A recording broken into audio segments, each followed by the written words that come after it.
మీరు బుట్టబొమ్మ తర్వాత మళ్ళీ ఈ మూవీ చేస్తున్నారు. బుట్టబొమ్మ చాలా వరకు మీకు మంచి కెరీర్ మీకు ఉపయోగపడింది కదా. ఇందులో ఇలా ప్యారడైజ్ ఇలా చేస్తున్న ఈ క్యారెక్టర్ ఛాలెంజెస్ ఏమన్నా ఫేస్ చేశారా? కూర్చొని చేయటం అంటే అది ఓకే, దాని అంటే మీరు కమర్షియల్ పరంగా అడుగుతున్నారా? అంటే ఆ మూవీ చేసి నెక్స్ట్ వేరే వేరే సెలెక్ట్ చేసుకునే ఒకటి ఉండొచ్చు, బట్ ఇది ఎందుకు సెలెక్ట్ చేసుకున్నారు ఇలాంటి క్యారెక్టర్ అన్న? యా అండి, అంటే బుట్టబొమ్మ చూసినా సరే ఫర్ ఎగ్జాంపుల్ హీరో కింద అనిపించేవాడు లాస్ట్కి నెగిటివ్ కింద మారుతాడు. ఈవెన్ దెన్ నేను నాకు ఓన్లీ హీరో క్యారెక్టర్ చేయాలని కూర్చుంటే ఆ మూవీ కూడా చేసేవాడిని కాదు ఫర్ ఎగ్జాంపుల్. ఓకే, అండ్ అది జరిగింది by God's grace, and after that everything is going on. But నేను మూవీ నా పరంగా చూడనండి. సో వెన్ ఎవర్ నాకు విజయ్ గారు వచ్చి నాకు స్క్రిప్ట్ చెప్పినప్పుడు ఒక బ్లైండ్ గర్ల్ అండ్ ఒక ప్యారలైజ్డ్ గై అన్న స్టోరీ చెప్పినప్పుడు నేనేమి ఓకే ఆలోచించలేదు కూడా. I just want to hear it. So my thing is openness. I want to hear whatever story comes to me. ఒకసారి వినిన తర్వాత then I take a decision.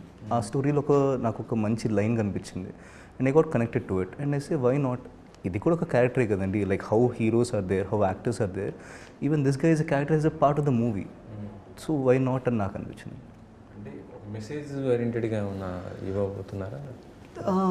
C definitely what I can say is that ఒక paralysed అబ్బాయికి ఒక blind అమ్మాయికి మధ్య for example ఏం జరుగుతుంది అనేది ఒక స్టోరీ పరంగా మెసేజ్ ఉండేటప్పటికి స్టిల్ సహజంగా ఒక ఇద్దరు అలాంటి వాళ్ళు కూడా ప్రేమించుకోవచ్చు కదా, ప్రేమలో పడవచ్చు కదా, వాళ్ళది ఒక లైఫ్ ఉంటుంది కదా, అది ఒక స్టోరీ కదా.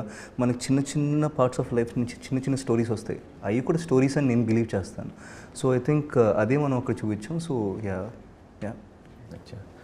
ఆదిరెడ్డి గారు, సినిమా 22కి రిలీజ్కి దగ్గర వచ్చేసింది కదా, చాలా దగ్గర వచ్చింది. ప్రమోషన్స్ కూడా బాగా చేస్తున్నారు. ట్రైలర్ కూడా ఏంటంటే చాలా వరకు మీరు రిలీజ్ మంచి బజ్ వచ్చింది. అది ఈ రెండు క్యారెక్టర్లు చూస్తుంటేనే జనాలు కనెక్ట్ అవుతున్నారు.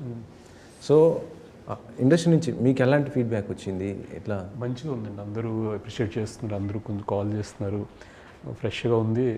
అట్ ద సేమ్ టైం అంటే ఇలా తీసుకుంటే ఆర్ట్ ఫిల్మ్లో ఉంటుంది, లేకపోతే ఎంటర్టైనింగ్గా లైటర్ వెయిన్గా బాగానే చెప్తున్నారు అంతా. సో వాళ్ళ కథలాగే కమర్షియల్ కథలాగే వీళ్ళ కథలు కూడా చెప్పొచ్చు కదా. జాలి ఇవన్నీ వాళ్ళకి కూడా అవసరం. వాళ్ళ కథలు చెప్తే వాళ్ళకి సంతోషమే కదా. వాళ్ళలో కూడా కమర్షియల్ స్టోరీలు ఉంటాయి. అది ఒక టైప్ ఆఫ్ కమర్షియల్ స్టోరీ.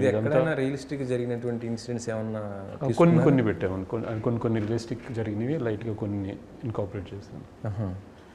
అంటే ఎంటర్టైన్మెంట్ ఎంతవరకు స్కోప్ ఉంటుంది ఈ సినిమా? మొన్న జయసుధా గారు కూడా చాలా ఎంటర్టైన్మెంట్ ఏం పెట్టలేదండి, న్యాచురల్గా వచ్చేది మొత్తం ఆ సందర్భం బట్టి వచ్చే సిచ్యువేషన్ కామెడీ కిందే ఉంటుంది. కానీ ఏది ఇక్కడ కామెడీ పడాలి అట్లా పెట్టలేదు.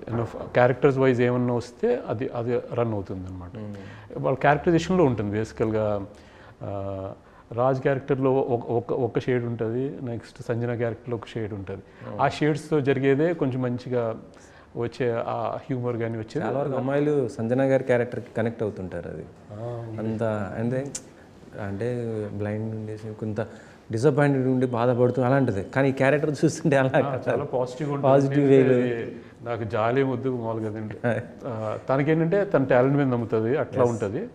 రాజు ఒక షేడ్ ఉంటుంది, అది కొంచెం అప్పుడు చెప్పకూడదేమో అని నాకు ప్రస్తుతానికి ఉన్నది.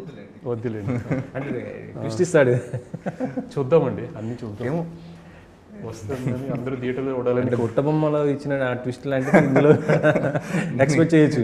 నేనేం చెప్పదలుచుకోలేదండి. ఆ ట్విస్ట్ అని కాదు, స్టోరీ ఫ్లోలో ఎలా అవుతుందంటే అలా అవుతుందేమో చూద్దాం. సంజన కూడా ఏమైనా ఇస్తుందా, లేకపోతే లాస్ట్ గారే క్యారెక్టర్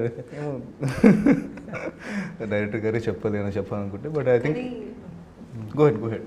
బట్ ఒకటైతే చెప్పగలను, సమ్వేర్ నేను ఒక లైఫ్ ఏంట్రా ఇలా అయిపోయింది, కాళ్ళు లేవు నాకు అనే ఒక స్థితిలో ఉన్నప్పుడు some light comes in to my life. ఆ లైటే సంజన.